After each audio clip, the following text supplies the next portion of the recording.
Pelo que o meu pai nos criou, ele sempre dizia, se não fizesse o que ele mandasse fazer, o cacete rolava. A gente não tinha a liberdade de sentar com ele assim, pai, eu quero conversar com o senhor. A gente não teve isso. Quando ele sentava para conversar, já era com a tabica na mão. Reunia os meninos, os meus irmãos, para que um batesse no outro. Você hoje vai cortar uma tabica para bater em quem errou. Então, tudo isso veio uma sequência que me oprimiu até quando eu escutei a minha esposa dizer, eu estou grávida. Pronto, eu vou querer para o meu filho coisas boas. Não vou querer o que meu pai fez comigo. Eu já fui muito agressivo com as mulheres que eu amei, muito agressivo comigo, o tanto que eu já me tranquei, o tanto que eu fui violento com amigos, com pessoas que eu trabalhava. Eu achava que o meu jeito era ok, só que eu não aceitava a minha namorada dirigir, eu tinha que dirigir, mesmo que eu tivesse bêbado. Eu não aceitava quando a minha palavra não era respeitada como eu achava que tinha que ser no ambiente de trabalho. Então eu tinha uma série de teorias e crenças sobre o que eu achava que um homem tinha que ser. É muito comum a gente ouvir ou sentir que a gente precisa, como homens negros, no meu caso ainda que de pele clara, ser melhor do que os outros para chegar em algum lugar. Se você não for 10 vezes melhor do que o menino branco que está na sua sala, você não vai chegar nem perto do lugar que ele vai chegar. Então, durante muito tempo, eu tentei mirar numa construção do que seria ser um homem cada vez melhor, para depois entender que o meu aspiracional naquela hora era virar um homem branco, era tentar ser um homem que eu nunca ia chegar a ser.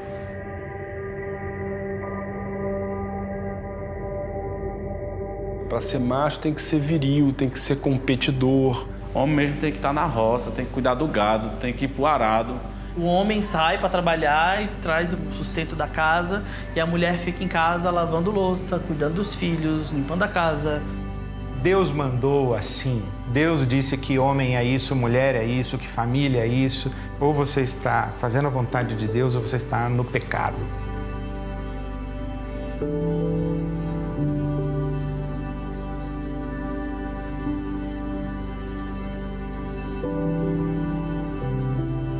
Esses estereótipos de que eu não preciso de ajuda, homem não chora, que aparentemente são expressões de força, de potência, na verdade são grandes expressões de covardia, de medo, de temor, de ser explícita e publicamente fraco e vulnerável. Quebrar o silêncio a respeito de sua própria fraqueza e vulnerabilidade é uma forma de humanizar-se. Os homens, eles desde pequeno, eles têm que forjar uma identidade masculina, que é essa imagem onde é baseada na força, na não sensibilidade. É como se a parte emocional, a parte afetiva não pudesse vir à tona, né? E isso cria uma camisa de força dentro do universo masculino, né? Como se os homens crescessem muitas vezes com suas emoções todas trancafiadas. Isso para mim explica muito por que os homens têm que competir o tempo inteiro, ou botar a sua vida em risco o tempo todo pela honra, ou entendeu? Para provar que é homem, para não levar um desaforo para casa, né? Então, assim, os códigos que nós estamos passando e vivendo na sociedade, elas são extremamente ameaçadores para os homens, porque os homens, eles se matam e eles matam aos outros. Eu acho que ser capaz de identificar poucos sentimentos, não ser capaz de nomear o que se sente, é um dos motivos que levam vários homens a usar a violência como linguagem. Essa linguagem vai perpassar a relação com ele, mas com outros homens, com mulheres, com filhos. Talvez não seja a coisa mais urgente, mas talvez seja a coisa que mais atinja várias das coisas urgentes que a gente precisa endereçar. O que os homens estão escondendo por trás de tantos silêncios? Para discutir masculinidades é essencial abrirmos essa caixa. 83% das mortes por homicídios e acidentes no Brasil têm homens como vítimas. Eles vivem 7 anos a menos que as mulheres e se suicidam quase 4 vezes mais. 17% deles lida com algum nível de dependência alcoólica. Quando sofrem um abuso sexual, demoram em média 20 anos até contarem isso para alguém. Cerca de 30% enfrentam hoje ejaculação precoce ou disfunção erétil. Homens são 95% da população prisional no Brasil, sendo que a maior parte dos encarcerados são jovens, periféricos e com ausência de figura paterna. Negros e LGBT sentem muito mais boa parte disso. Mesmo diante desse cenário, apenas 3 em cada 10 homens possuem o hábito de conversar sobre seus maiores medos e dúvidas com seus amigos. Os homens sofrem, mas sofrem calados e sozinhos. A abertura emocional tem a ver com você dizer: cara, eu tô com medo de não ser competente no meu trabalho. Eu tô com medo de perder a minha parceira, ou meu pai tá muito doente e eu não sei como reagir em relação a ele, eu não sei o que falar e eu tenho um monte de coisas engasgadas aqui que eu não consigo dizer. Isso é abertura emocional. E eu não preciso fazer isso chorando ou dizendo que eu sou um coitado. Quando você escolher falar do que tem dentro, você não vai ser menos homem por isso. Quando um amigo escolher fazer isso, o seu pai, o seu filho, o seu irmão, não faz pouco disso. Pergunta por que ele está falando isso, o que ele sente. Acho que um problema que pode surgir quando a gente fala do silêncio dos homens é pensar, bom, os homens estão o tempo todo falando, se impondo, interrompendo as mulheres em tudo que elas estão falando, eles estão em lugares de poder, como assim os homens estão em silêncio? O que eu mais ouço é a voz de homem falando. É que tem uma diferença entre falar e se revelar de fato. Então, quando um homem fala verbalmente, ele está ocultando muitas camadas de profundidade emocional que ele tem. Ele fala para sustentar uma imagem. A escola tem um papel muito grande neste contexto de o que eu coloco para reforçar ou questionar o que é esta masculinidade. Um exemplo que eu gosto de dar, até por ter sido professora de creche, é que a gente aceita os meninos sujos, com o nariz escorrendo, com uma troca de fralda demorada, o que com as meninas a gente tem uma tolerância menor. Mas com os meninos a gente vai deixando. E com os bebês e meninos negros, a gente deixa eles ainda para o final da fila. Eles são os últimos a serem cuidados. E quando essas expressões partem dos meninos, quando os meninos, por exemplo, têm essa iniciativa de abraçar, a gente ensina rapidamente eles a dar a mão, bate no ombro. Não à toa aos meninos é esperado que eles sejam ativos, dominadores, controladores, em detrimento de uma vida interior cada vez mais sob controle e diminuída. O sentido de ser, de nós estarmos no coletivo, é que o coletivo nos humaniza. Então, eu aprendo a ser um ser humano. Eu posso aprender a ser um ser humano mais afetivo ou menos afetivo mediante as experiências que eu vivencio. Desde a primeira infância, os meninos crescem praticamente sem ver homens exercendo cuidado. Só 2% dos educadores nessa fase são homens. Assim, é natural acharem que isso não é para eles e que não aprendam a cuidar de si, dos outros e nem do ambiente ao redor. O desempenho escolar dos meninos vem caindo em vários dos países desenvolvidos e também no Brasil. Eles estão desistindo mais dos estudos, entrando menos na faculdade e conquistando menos diplomas. Eles parecem estar cada vez mais sozinhos e confusos. 1 em cada 4 homens de até 17 anos afirma se sentir solitário sempre. E 37% deles nunca conversou com ninguém sobre o que significa ser homem. Será que estamos oferecendo aos meninos referenciais saudáveis para compreender e expressar sua masculinidade?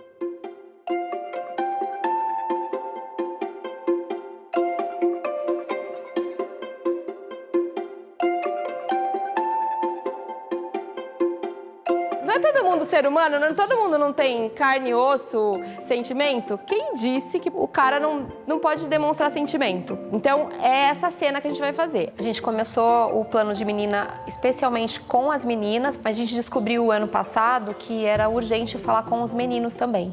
E as meninas trouxeram essa demanda pra gente. Os meninos começaram a ficar muito mais violentos na escola, por conta das meninas estarem mais informadas, identificarem o racismo, o machismo, o assédio. Antes era porque a gente não tinha informação. que a gente sofria. Agora a gente também está sofrendo porque a gente tem informação e está sendo mais pesado. Meu Deus, que decepção. Um filho que prefere vôlei do que futebol. Cadê aquela camiseta do São Paulo que eu te dei? Eu não gosto de futebol, não torço pra nenhum time. Nenhum time mesmo? Nenhum. Que decepção. Vá já pro seu quarto. Bom, a gente insistiu tanto para que os meninos tivessem também uma roda de conversa para justamente ser algo que a gente crescesse juntos. Para que tanto as meninas, tanto os meninos pudessem entender que não é uma guerra. A gente precisa crescer junto como sociedade, como grupo mesmo. E eu vejo hoje, principalmente com Planos de Menino, que ser homem é muito além de, tipo, gostar de mulheres ou ter um órgão masculino, etc. É muito além disso. Eu lembro que nossa primeira oficina tinha um menino que hoje é um dos nossos principais multiplicadores na escola. Com as oficinas, ele vinha para acompanhar os amigos e ficar tirando sarro, né? E esse menino, quando eu olhei, ele estava chorando, ele estava super emocionado. Ele foi o menino que mais se emocionou na roda e o tempo todo ele falava que ele tinha que ser o espelho do pai, né? E o pai era um homem super abusivo, batia na mãe e no meio da oficina ele descobriu que ele não queria ser. Que ele não queria ser aquela pessoa. A gente tem esse feedback da diretoria, das próprias meninas, que os meninos mudaram bastante em relação comportamental. Aquele assédio, aquela brincadeira boba, eles pararam com isso, começaram a respeitar mais, começaram a defendê-las. Então, eles têm sido esses agentes de transformação, viraram nossos aliados, né? Então, a gente começou uma conscientização ano passado com os meninos e começou a promover as rodas de conversa, a falar também sobre sexualidade. Os meninos têm uma questão muito forte em relação à objetificação da mulher, que está muito ligada à pornografia na internet também, né? Então, essa geração ela tem um acesso muito fácil a corpos, a sexo, e tudo isso interfere também na visão que tem do outro, né? O consumo de pornografia atualmente nos meninos começa na fase de 8 a 9 anos de idade, quer dizer, uma coisa muito precoce, né? Então esses meninos vão para as relações com uma ideia muito distorcida do que é uma possibilidade de troca, entre duas pessoas, pelo menos, e também eles vão muito com essa necessidade da performance, né? Da penetração e de performar, e acaba que não dá muito certo na prática. Sem falar no grande problema que é o vício em consumo de pornografia, né? Tentaram recentemente fazer uma pesquisa com jovens que não consumiam pornografia e jovens que consumiam pornografia. Não conseguiram realizar a pesquisa porque não encontraram esse grupo de jovens que não consome pornografia.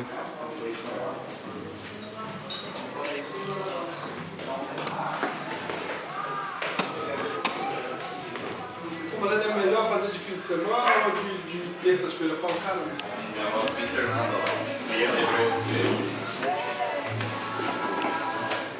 hoje a gente vai entrar um pouco em anatomia avançada, na ideia de hoje, falar um pouco também de ritual a dois, de práticas para casal, né? E alto também um pouco de rituais individuais. O curso que eu dou tem o nome de Tudo que Seu Pai Não Te Ensinou, Sexo e Sexualidade, porque eu fiz uma pesquisa com homens e eu vi que, de fato, os homens não têm essa figura, ou muito poucos têm uma figura de um homem mais maduro, um homem mais velho, com um emocional mais maduro, para que possa ter uma conversa. Quando eu penso na figura do meu pai, eu tenho dificuldade de lembrar momentos em que se conversava sobre sexo, assim. Uma vez eu me lembro que ele me flagrou me masturbando e foi uma coisa muito vergonhosa para mim. E ele deu um tempo, aí ele voltou, sentou do lado da cama e falou: filho, normalmente essas coisas que a gente faz em relação ao sexo, a gente não pode fazer logo depois que a gente almoça, porque pode dar congestão. Eu paro pra pensar hoje, eu falo assim, eu acho que foi, sei lá, acho que o máximo que ele conseguiu falar sobre sexualidade naquele momento. E aí eu lembro que ele me deu um chaveiro, que era uma camisinha, que falava: em caso de emergência, quebre o vidro. Eu acho que esse foi o momento épico, vamos dizer assim, de conversas a respeito de sexo ou masculinidade que eu tive com meu pai.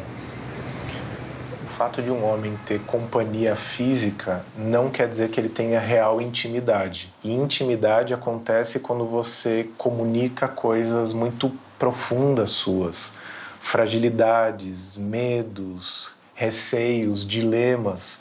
Então você pode passar anos do lado de um amigo e nunca ter se aberto efetivamente para eles, simplesmente porque você se mantém numa faixa segura de broderagem e de amizade para coisas do lado de fora e não para coisas do lado de dentro. A broderagem tóxica e a broderagem saudável é bem esse antagonismo, né? Por exemplo, o cara chega numa festa e conta uma intimidade para um grupo de amigos, né, que aconteceu com ele, por exemplo, pô, fui transar e eu não tive uma ereção, por exemplo. O cara vira piada. Todo mundo vai sacanear e tal, mas muitos ali passaram por essa mesma situação ou estão passando. E uma broderagem saudável seria o quê? Pô, cara, isso acontece comigo também, vamos conversar, vamos trocar, o que a gente pode fazer? Então, é acolher essas situações, né? Mas é que preciso que, para uma broderagem saudável aconteça, que os homens estejam mais maduros com as suas emoções, com a sua masculinidade, mais tranquilo, para que ele possa acolher aquela dúvida, né? Se é todo mundo frágil, nesse sentido de não estou entendendo, não sei também o que eu falo sobre isso, melhor sacanear o cara. 6 em cada 10 homens afirmam lidar hoje com distúrbios emocionais em algum nível. Muitos ainda não diagnosticados, pois evitam buscar ajuda.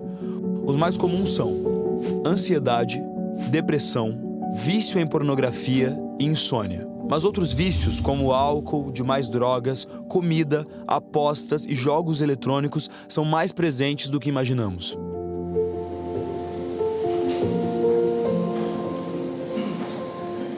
Então, acho que a primeira pergunta que eu queria jogar aqui na roda é: existe ou não existe um movimento de transformação dos homens acontecendo hoje?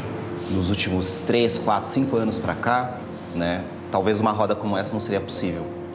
Então, sim, está acontecendo. Ainda não é perfeito, ainda não resolveu os problemas, mas se a gente pensar que as mulheres estão organizadas há pelo menos 100 anos e também não resolveram os problemas, então a gente sabe que isso é uma coisa, né, a vir, mas existe. Para responder essa e outras perguntas, realizamos uma pesquisa nacional que escutou mais de 40 mil homens e mulheres de todas as idades, raças, classes e regiões. Além disso, mapeamos dezenas de iniciativas trabalhando com os homens e as masculinidades, de norte a sul do Brasil. E fomos pessoalmente conhecer algumas delas.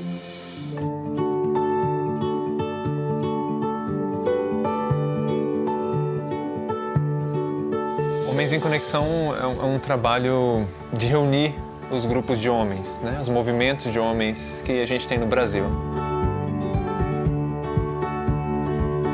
Minha história é como a história de muitos homens, assim, né? De um modelo de masculino bem machista, com o qual eu não me identificava de maneira alguma, com a falta de referência de outras possibilidades de ser homem. E aí esse conflito interno de como pertencer a esse mundo masculino, sendo que eu não me identifico com ele.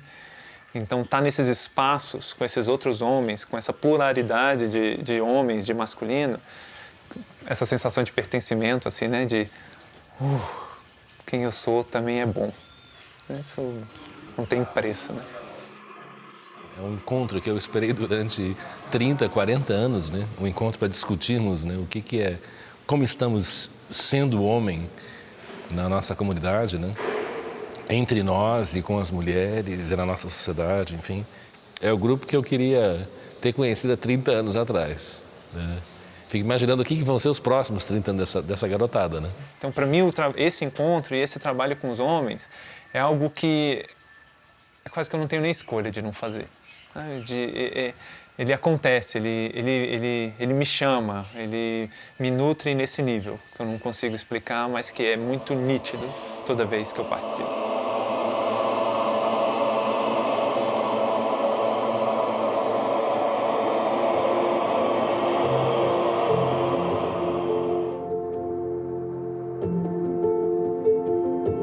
Eu acho que os homens têm que se entender no seu lugar de privilégio e saber se pensar a partir disso e saber se recolocar. E como às vezes é hora de recuar, às vezes é hora de ouvir, às vezes é hora de abrir espaço para outras pessoas. Então, assim, isso significa o quê?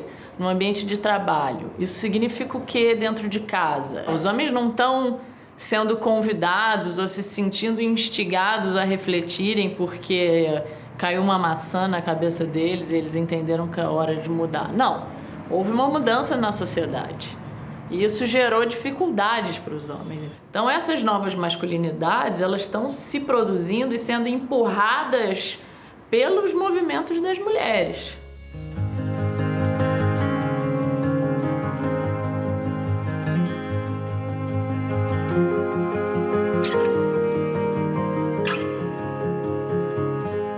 Esqueçam papel, circulem à vontade pela sala, contemplando o outro com o olhar.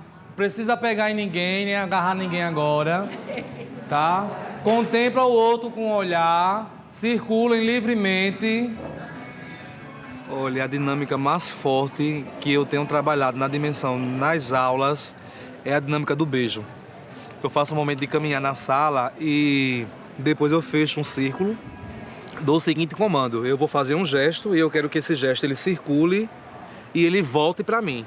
Voltando à roda normal, o círculo, vamos tentar ficar próximo um do outro, tá? Como a gente tá aqui.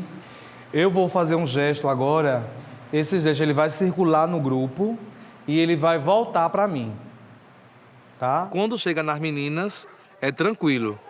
Mas quando chega na parte que tem lá um grupo de homens junto, aí começa a resistência. Alguns colocam a mão no rosto para dar o cheiro na mão, outro dá o cheiro na cabeça, outro não consegue dar o cheiro. Em uma dessas turmas passadas, no meio da dinâmica, um rapaz começou a chorar.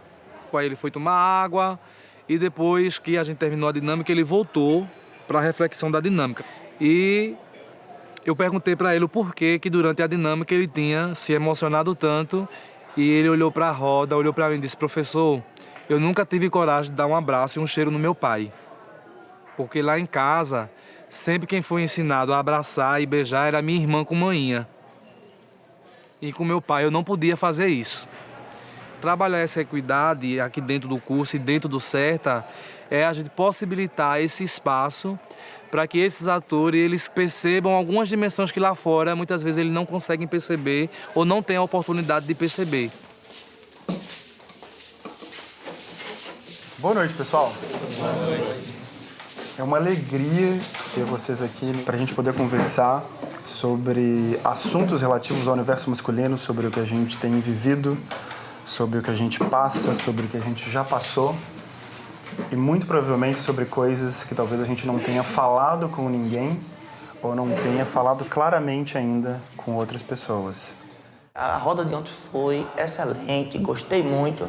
Espero que a gente dê continuidade a essa dinâmica, a esse conhecimento, que primeiramente a gente se descobre, né? Aquilo que está, digamos assim, oculto dentro de nós, que possa se expandir, se esclarecer. Aquela roda de ontem foi isso, foi sair da escuridão.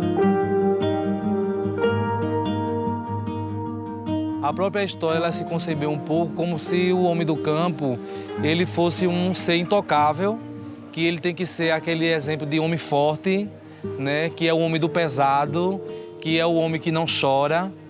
Mas quando a gente vivencia essa metodologia aqui de formação, a gente começa a compreender um outro contexto. O próprio homem ele começa a se perceber com um outro olhar.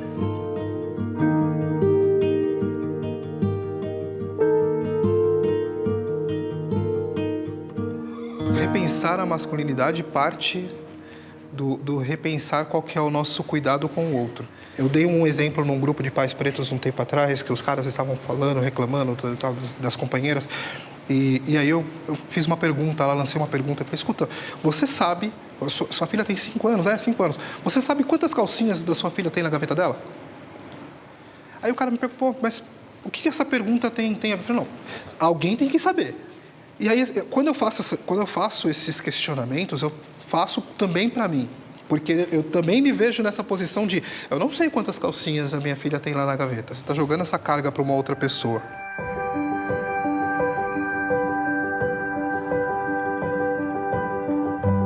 E aí uma pergunta que eu trago: por que ninguém se prepara para a paternidade? Porque parece que vai vir uma luz divina quando a criança nasce e vai iluminar o nosso ser e a gente... né? A partir daquele momento você é um pai. Né? Só que o amor não é construído de uma hora para outra. Uma relação não é construída de uma hora para outra.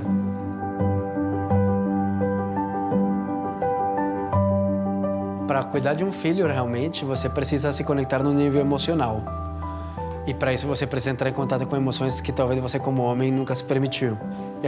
Você se atentar a uma noção de futuro que te traz uma responsabilidade, a não somente sair com o menino e sair à rua, mas sair e pensar num tempo, uma logística de comida, que faz parte do homem, a questão do não cuidado. O homem se cuida menos. E para se cuidar menos, é muito difícil você cuidar de alguém. A maioria dos homens afirma ter o pai como principal referência de masculinidade. Mas só 1 em cada 10 já conversou com o pai sobre o que significa ser homem. Em nossa pesquisa, identificamos o quanto os homens concordam terem sido ensinados cada uma das crenças a seguir, durante a infância e a adolescência. Ser bem-sucedido profissionalmente. Não se comportar de modos que pareçam femininos. Ser fisicamente forte. Ser o responsável pelo sustento financeiro da família. Não expressar minhas emoções. Dar em cima das mulheres sempre que possível. E somente 2 em cada 10 homens dizem ter tido exemplos práticos de como lidar com as suas emoções. Por que pais e filhos têm tanta dificuldade em conversar sobre as pressões que enfrentam como homens? Como os pais podem ser mais presentes, abertos e afetuosos?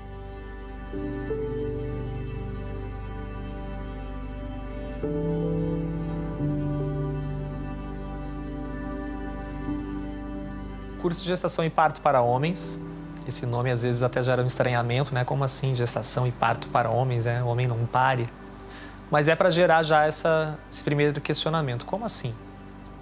Eu trago aí conhecimentos sobre a fisiologia dessa mulher, as transformações, muito o que acontece realmente sobre a mulher, né? Com a mulher durante a gestação. Fazer com que esse homem se prepare para o parto.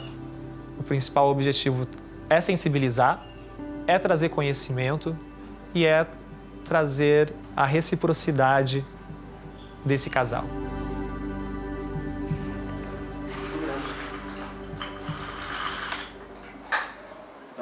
Eu acho que os pilares da paternidade mudaram muito. Antigamente a gente tinha uns pilares que se baseavam em 3 P's, se eu puder falar assim. Você falou pilar igual. Pilar, é verdade. Pilar, tipo... Porque é isso, né? Olha, isso é um pilar. Então é onde está em cima uma coisa, né? Então, antigamente tinha 3 pilares. O pilar da proteção, da procriação e da provisão. Então, a transformação numa paternidade ativa é deixar para trás um pouco a questão da simples proteção e passar para o cuidado. Então, já não é um pai que entra e resolve. Agora a gente tem um pai que cuida. Então, é um pai que já não está esporadicamente, mas está presente. Já não tem uma atitude passiva, tem uma atitude ativa. Vou colocar eu no seu lado para ver. Não, é. A semelhança. Antes de qualquer coisa, se refletir. O que é ser homem? Quais são as minhas referências paternas? E pensar o que eu quero replicar. É estudar mesmo, é se dedicar. Porque sem conhecimento, a gente não vai conseguir ser empático. E aí quer bater foto, né, beijando a barriga, para os outros falarem que é paizão, mas o cara não tá nem aí, né? De se necessário se impor. Não tô achando graça do que você tá falando, brother. Né? Ah, é pau mandado. O que você quer dizer com isso? Porque realmente eu tô indo lá cuidar da minha esposa, do meu filho, eu sou pau mandado? Né? O que você faria? Então é questionar também. Né? E isso precisa ter coragem.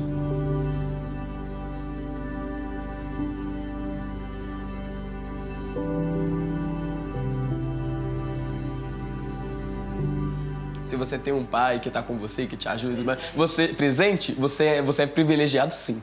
Eu vejo que não sou só eu, tem muita gente necessitada dessa figura paterna. E entre nosso bonde, principalmente entre os rappers e uma juventude do passinho e tal, a gente tem umas piadas assim: ah, boy, você tem pai, boy, então é boy. Quando tem pai é boy. Tem um dos meninos que ele é muito engraçado, é um menino gay, o Dudu. ele sempre faz uma piada quando ele precisa de alguma coisa. Quando ele precisa de celular, ele pega meu Instagram e fala, galera, meu celular é igual ao meu pai. Não tem. Tô precisando de um celular e tudo mais.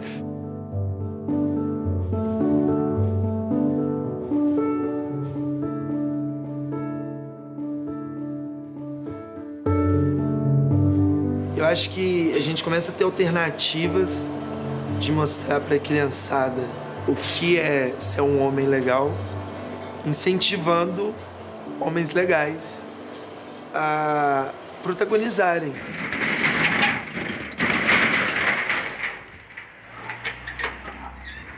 Esse lado da Favelinha é um centro cultural independente, que é autogerido pelos moradores da comunidade.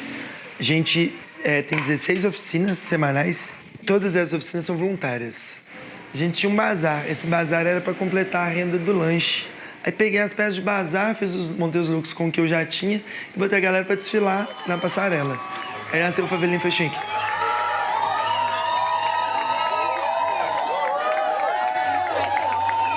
Eu percebi que era quase que óbvio isso que ia acontecer, do jovem, né, estudar na escola pública e tal.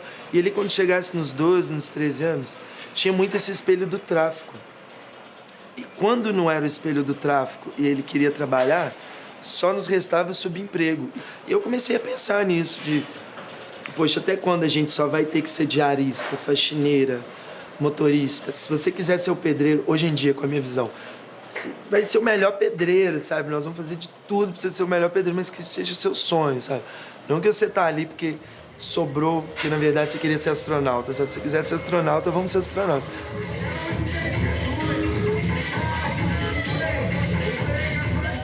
O Cadu é uma pessoa muito mente aberta, ele é uma pessoa, tipo assim, ele não quer saber se é homem, se é mulher, se é gay, se é travesti. Ele abraça e cumprimenta e brinca com todo mundo como se todo mundo fosse o que todo mundo deveria fazer, como se fosse todo mundo igual. Isso é muito interessante, eu comecei a aprender muito sobre a diversidade e a respeitar opiniões, aceitar jeitos através disso, com essa convivência. Então não existe essa questão de padrão, de certo e errado. Venho pra Favelinha, venho pro Cafezal, venho conhecer o nosso centro cultural. Aqui na Favelinha a gente tem uma rede de apoio muito forte. Então eu pego muito para esse lado de ir além de ser só o brother, nós é amigão aqui e tal, e na hora que você tá sofrendo, tipo, sem tempo, irmão, não. A gente tem que ter tempo para esse lado. Então, todo esse convívio faz com que a gente crie essa rede de apoio e por onde a gente passa é o reflexo dessa rede, é o reflexo de, tipo, te amo, sou seu brother e não vamos só até a página 2. Vamos escrever a história inteira, sabe? Vamos ler junto, vamos desenhar junto, vamos diagramar junto. E juntas.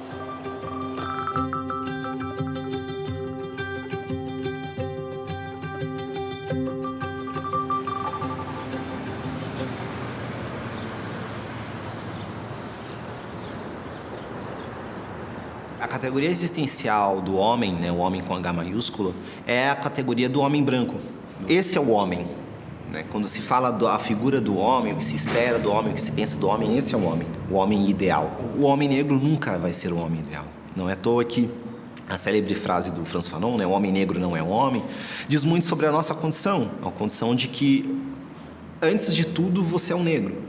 E esse negro vai ser sempre correndo atrás do prejuízo em relação a o que você pode fazer para ocultar este lugar do ser negro. E a gente vai tentando se constituir para se aproximar do homem, do branco. Para eu me entender, eu tive que entender as questões do meu pai. E para eu entender as questões do meu pai, era engraçado que, você quer destruir a masculinidade do menino negro é você falar que você é igual ao pai dele. Só que não lembrar pelo bom aspecto, lembrar pelo mau aspecto. Você é igual ao seu pai. Vários meninos negros ouvem isso. Ser um menino negro é estar nesse lugar onde essa ideia de país não quer cuidar desse menino negro, não quer cuidar dessa população negra como um todo, né? A gente precisa fazer com que os meninos pretos sobrevivam. Porque eu tenho um filho preto. né? 8 anos de idade, o nome dele é Jorge. Em um determinado momento, ele vai chegar em casa, a partir daqueles 12, 13 anos que começam os enquadros, ele vai chegar em casa um certo dia chorando e falar: pai, tomei enquadro da polícia e foi pesado. Como não pegaram leve comigo, porque eu era ingênuo. Quando eu tomei meu primeiro enquadro da polícia, eu cheguei em casa, tipo, como? Não sabia o que era aquilo. Isso aconteceu. E ao mesmo tempo eu já tive um amigo branco que falou assim pra mim: cara, eu nunca tomei enquadro. Eu falei: quê? Nunca tomei enquadro? Como assim? Nunca tomei enquadro? Então a gente acaba ficando familiarizado com uma coisa que não deveria ser comum. Mas, sem dúvida, eu acho que tem algumas experiências que são mais pontuais, né? Como, por exemplo, a minha primeira batida policial, por exemplo, que eu tomei no dia do meu aniversário, 2004. Nunca vou esquecer. Uma arma na cabeça. Estava saindo de um show, indo pra casa de um amigo que faz aniversário no mesmo dia que eu. A dor é entender que eu ocupo um lugar que, independente do quão eu sou, do quão eu estudo, de quão bonito eu sou, de quão bem vestido eu sou, de quão cheiroso eu sou, de quão legal eu sou, isso vem antes de mim, né? Isso vem antes de mim. Então a gente pode cegamente entrar numa lógica de remediar a violência em relação ao homem preto e nunca olhar para os reais motivos que construíram esse ambiente violento que cerca o homem preto, que mata o homem preto a cada 23 minutos. Não tem como a gente falar de masculinidade preta e não falar de violência. E é aí que a gente vê que o racismo é uma estrutura muito bem preparada, porque ela faz com que você sofra o racismo e ela cobra que você não seja negro. Faça o possível para estar no nosso sistema, mas eu vou te derrubar porque você é negro. Todo esse processo midiático de embranquecimento faz com que a gente não consiga mais reerguer, que a gente tenha muitas dificuldades para reerguer uma noção de povo. Porque a televisão não vai dizer pra gente quem foi Malcolm X, quem foi Steve Biko. A gente tem referências de masculinidade e a gente está num momento em que o homem negro grita de diversas formas para que a gente consiga enxergar essas referências. Quando você fala quebrar o silêncio dos homens, quando você fala do silêncio dos homens brancos, quem silenciou o homem branco? Se o homem negro tem algum silêncio a ser quebrado, se você for perguntar isso pro homem negro, com certeza. Sem falar os corpos que saem de todo canto. É sério, meu mano, essa noite eu vou ficar de canto. Eu calarei o meu canto enquanto o meu pranto não dissolve o sentimento dessa porra que vem me matando. Mas ó, eu aprendi a ser falso com quem é falso comigo, tá ligado? E eu tenho uma vantagem, eles acham que eu não minto e acham que na mentira deles eu acredito, ó. Mas eu, na minha sagrada observação, eu sigo convicto. Invicto contra meus demônios que me pedem pra ser cínico. A transformação do homem preto nas rodas de conversa ela é visível. Principalmente quem nunca foi, ele começa a entender que o que ele encontra logo de cara é o afeto entre os homens pretos. Caramba, existe essa parada. E a gente tá aqui agora, pra mim, pessoalmente, é urgente pelo moleque preto que vai jogar no YouTube alguma coisa, às vezes nem sobre masculinidade, vai aparecer esse vídeo e, tipo, não tem lá um homem preto reproduzindo uma fala da masculinidade branca. Tem um homem preto que identifica onde está pisando, critica o lugar onde pisa e quer construir lugares de autonomia para esse povo preto. Acho que viver com medo é quase que um padrão para qualquer pessoa que faça parte de qualquer minoria. Seja mulher que não sai na rua sem medo de ser assediada, seja gay que sofre medo de sofrer uma violência, seja um negro que sai na rua e alguém acha que é um assaltante. As pessoas trans morrem não é por causa de outras pessoas trans. As pessoas trans morrem porque essa norma do ser homem, do ser mulher é que mata a gente. É essa raiva, esse ódio que mata as pessoas trans, que violenta os gays, que violenta as lésbicas, que violenta as mulheres. É isso tudo que violenta a sociedade. Quando eu me coloco como um homem dentro da sociedade, a sociedade me cobra uma postura de homem. Me é cobrado, você não pode chorar. E aí é uma coisa muito recorrente entre homens trans, que quando começam a assumir os papéis masculinos dentro da sociedade, eles falam, uma coisa que eu notei que eu parei de fazer quando eu cheguei nessa masculinidade, foi, eu parei de chorar. Eu me vejo obrigado a seguir um padrão para ser aceito como homem. Eu acho que todo homem, independente de ser hétero, ser gay, ser bi, o primeiro xingamento que eu ouvi na escola, ainda criança, é bicha. Você nem sabe o que é bicha, mas você aprende que aquilo é ruim. Quando você se descobre bicha, você vê que você é gay, você quer esconder aquilo, você quer negar aquilo pra você mesmo, porque você aprende que é errado. E você aprende numa fase onde todos os seus valores estão sendo formados, né? Isso é péssimo, porque você tem que desaprender muito do que já estava formado ali para você se aceitar, para você sair do armário, para você depois contar para as pessoas e ensinar algumas que aquilo não é errado. Então é um esforço muito grande.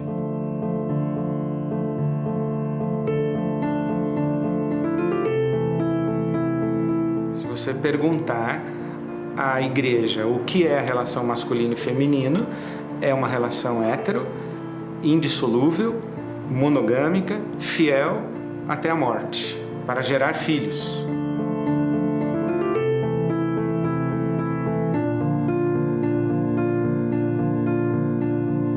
Só que nós vivemos num tempo em que todas estas multiformes expressões de identidade pessoal e de identidades de relação estão hoje dentro da igreja. Querendo ou não, está lá. E a igreja vai precisar aprender a lidar com isso. Talvez muita gente enxergue a desconstrução desses valores como se a gente estivesse destruindo a sociedade. Muita gente que diz que quem está questionando esses valores quer destruir a família, que quer destruir o tradicionalismo. Não. Tem algumas pessoas que não correspondem a isso e também têm o direito de existir. A igreja precisa entender a novidade do evangelho. E é um dos meus lamentos, essa igreja violenta, excludente. É que ela não entendeu a graça de Deus. Ela ainda está na lei de Deus. Ela quer controlar o mundo pela legislação. O melhor exemplo para isso é quando uma mulher pega ou flagrada em adultério é trazida para Jesus. E as pessoas, os religiosos da época dizem, a lei manda apedrejar uma mulher que adulterou. Jesus diz, apedreje. Está na lei. Deu um impasse e Jesus completou, quem não tem pecado atire a primeira pedra. O que Jesus está ensinando? Não se constrói sociedade com lei. A gente constrói sociedade com graça e amor e perdão.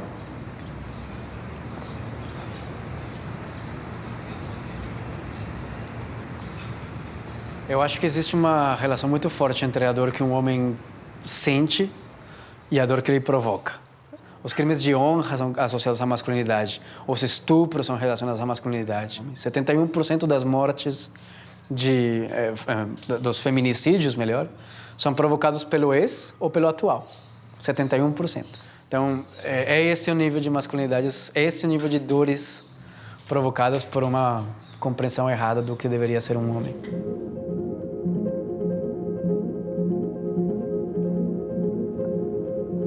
Todo o silêncio que você vai guardando dentro de você vai formando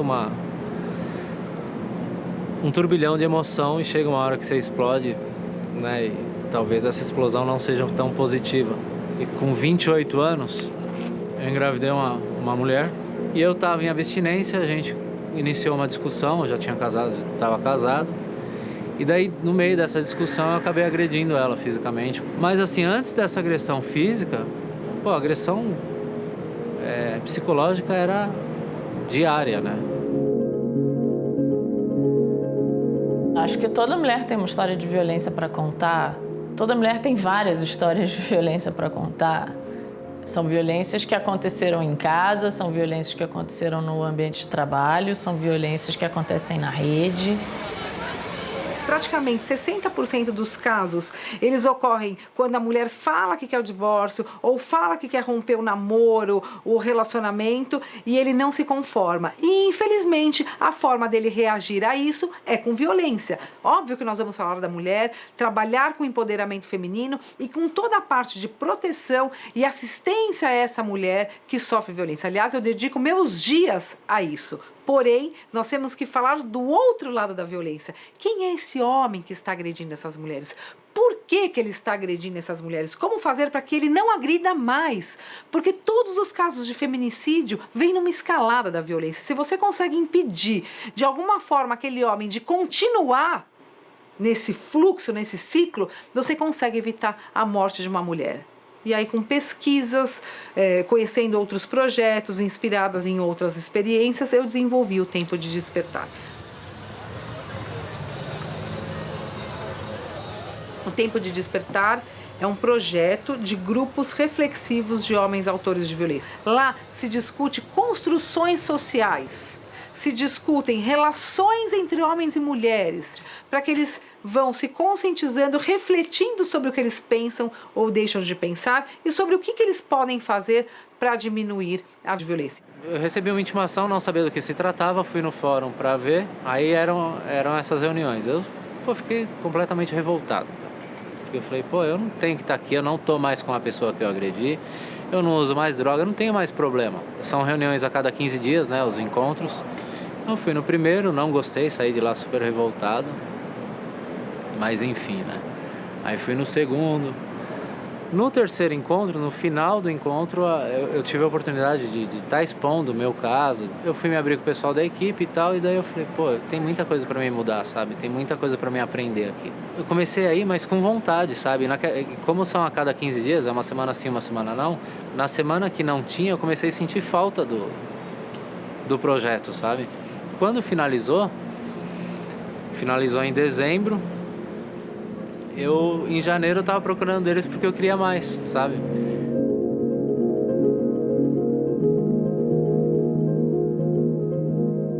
Quantos homens vão ao psicólogo?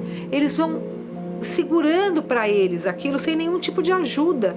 E a hora que isso estoura, ela vai estourar ou na violência, ou no uso excessivo de droga, ou no uso excessivo de álcool. Tudo isso traz no homem uma mistura de sentimentos que acabam se revelando em comportamentos agressivos e violentos contra a primeira pessoa que está lá e que ele sabe que por uma construção histórica, cultural e por falta de uma legislação rígida, ele pode agredir, violentar sem que nada aconteça com ele. Então esse quadro precisa ser mudado.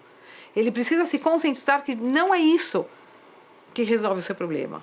Foram as próprias mulheres vítimas de violência, e isso é muito importante falar, que me deram a luz de trabalhar com os agressores. Conversa com ele. Promotora, por favor, chame ele aqui. Hoje eu consigo tratar minha companheira com respeito que ela merece. Sei que não vou ser menos homem porque eu tô passando um pano, ou porque eu tô lavando uma louça, ou porque fui pro fogão. Sabe? Sei que tô ajudando ela, até porque eu moro ali. Não é que eu tô ajudando ela. Eu moro ali, a obrigação é minha também, né? Então, assim, eu sou muito grato ao projeto, né? Porque eu acho que eu não conseguiria nem estar limpo das drogas ainda, se não fosse o projeto mudar o meu comportamento. Nós conseguimos diminuir a reincidência com os grupos reflexivos desses homens, que eram 65% reincidentes, para quanto de reincidência? 2%. Então é um resultado, quase nenhum desses homens voltou a cometer atos de violência contra a mulher. Mas do ponto de vista social, subjetivo, o maior resultado é esse homem voltar para mim e falar o seguinte: doutora Gabriela, eu não cometo mais violência contra a mulher, mas tem uma coisa que isso me ajudou. Eu consegui olhar para os meus filhos e falar, eu te amo. Eu consegui entrar num grupo para tratar do meu alcoolismo. Eu tenho mais amigos no trabalho. Para mim, é o resultado mais expressivo desses grupos reflexivos de homens, mostrando que há essa possibilidade, é efetiva e os homens podem sim despertar para uma nova vida. Qual a percepção das mulheres sobre o progresso dos homens? 50% das mulheres concordam, em algum nível, que os homens estão agindo de modo menos machista nos últimos anos. E 65% delas afirmam que os homens que são pais estão participando cada vez mais. Entretanto, 54% acreditam que eles ainda não entenderam completamente que elas merecem as mesmas oportunidades e direitos. E somente 28% das mulheres acham que os homens estão assediando menos. Mas será que eles estão confrontando seus amigos? 6 em cada 10 homens afirmam já ter deixado de lado pelo menos uma atitude machista ou homofóbica apontada por outra pessoa. E 5 em cada 10 homens de até 17 anos afirmam confrontar seus amigos com frequência. Ou seja, muitos de nós parecem ter dado um primeiro passo para a mudança, o que é ótimo, mas há muitos outros degraus pela frente. Ainda hoje a gente percebe questões de gênero como coisas à parte dos homens, assim. Mas o que eu vejo em movimento é justamente esse reconhecimento de que a gente também precisa, sempre alinhado às mulheres, também olhar para as nossas questões e também perceber que temos grandes responsabilidades. Eu percebo esse movimento acontecendo, assim. Então, quando um homem se percebe machista e ele começa a questionar aquilo, não é uma questão só racional. Tem um componente emocional muito forte. Tem a ver com ele ficar no escuro, perdido, sem saber o que ele de fato é. Então, até que ele encontre uma nova identidade que seja segura, reconfortante, que traga benefícios para ele, ele não vai abandonar aquela outra identidade que ele tem muita familiaridade que ele viveu até aquele momento. Eu sou machista. Vivi e fui criado numa sociedade machista. Eu vou me educando através de relacionamentos, através de conversas, para ser o mínimo de machista que eu consigo. Só que quando alguém me falar que eu sou machista, eu não preciso estar com 2 pedras na mão e pensando, pô, mas eu não sou machista 99% das vezes. Você vai falar dessa uma vez que eu fui machista? Sim, vai falar dessa uma vez que você foi machista. Assim como se alguém falar sobre a uma vez que você foi racista, ouça. Por exemplo, na relação heterossexual, a divisão de tarefas dentro de casa. Porque isso é uma demonstração de consciência do próprio lugar e de respeito ao outro, ao tempo do outro. Acho que isso é uma coisa prática, fácil de fazer. Não tem que ler um livro, não tem que fazer uma imersão, não tem que fazer nada. É tipo, vai lá, enfrenta a louça. É muito simples, vai no mercado, vê se na geladeira tá faltando alguma coisa, bota uma roupa para lavar. Não pode ser uma responsabilidade das mulheres educarem os homens. Agora vocês vão ter que ser desse jeito. Não. Pera, você acha que tá dando certo ser assim? Você acha que faz bem ser assim? Se você começa a achar que não faz bem ser assim, por que você não fala com seu amigo que não é legal aquilo que ele tá fazendo?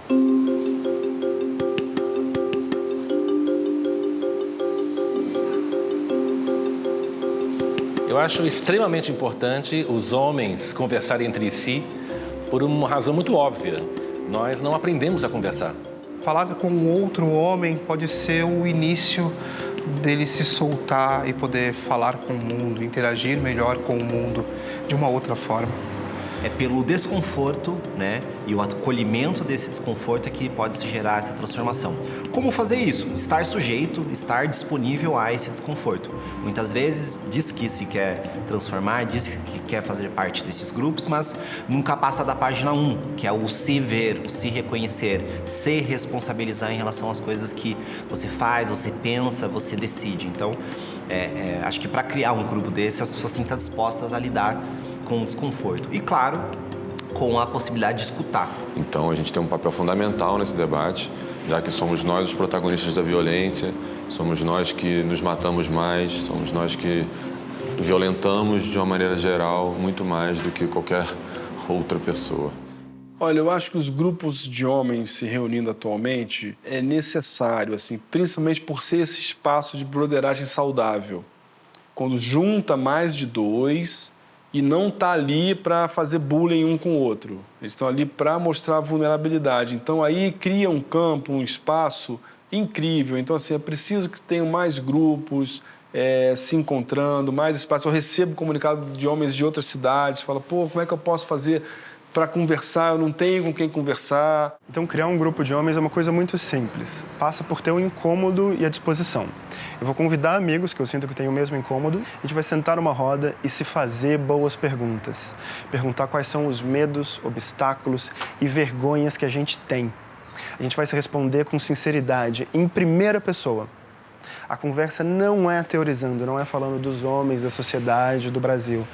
Eu sinto, Eu vivo, eu tenho esse obstáculo, eu tenho essa alegria, esse sonho. Então eu acho que os benefícios são pequenas transformações individuais que depois viram pequenas transformações sociais em grupos de amigos. E uma vez que você muda seu comportamento, não dá para voltar atrás, né? Uma vez que você consegue escutar mais, você aprende a ficar mais calado. Uma vez que você aprende a sentir mais empatia, você coloca isso em movimento. E de repente você já é um homem diferente do que você era não só há 5, 4 anos, mas às vezes diferente do que você era da última vez que você discutiu com alguém, semana passada. Se a gente volta uns 20 anos, a gente vê o surgimento do Instituto Nos, Instituto Promundo. Tem o Benedito Medrado, Jorge Lira, Marcos Nascimento, pessoas incríveis olhando para isso. A gente vê o movimento Guerreiros do Coração e o que a gente vê é que nos últimos 2 anos teve um boom, em especial nos últimos 12 meses. Tem iniciativas surgindo pelo Brasil inteiro, de norte a sul. Iniciativas com cunho mais espiritual, com cunho mais corporal, com cunho mais político, que trabalham com o olhar da raça, da paternidade. Tem vários caminhos. Todos os homens, eu como homem, preciso assumir responsabilidade pelo que eu faço de ruim e destrutivo comigo mesmo, com outros homens e com as mulheres. Para mim, esse é um movimento possível, seja qual for a perspectiva. Quebrar o silêncio e conversar entre nós é um excelente primeiro passo. Porém, só 1 em cada 10 homens já participou desses grupos. A boa notícia é que 61% deles afirma ter vontade de se juntar a um. Cada vez mais iniciativas estão surgindo pelo país, mas o volume total ainda é pequeno. Precisamos de mais homens dispostos a criar e serem caseiros desses espaços de transformação. Nosso sonho é que cada um dos municípios do país possa ter pelo menos um grupo. Esse é um movimento de coragem. Coragem para assumir responsabilidade, coragem para escutar as mulheres, coragem para abrir nossos corações, sermos vulneráveis e nos ajudarmos a construir vidas melhores. Não é um movimento de homens virtuosos e bonzinhos, muito menos de novos homens. É um movimento de homens comuns, como eu e você. Mãos à obra?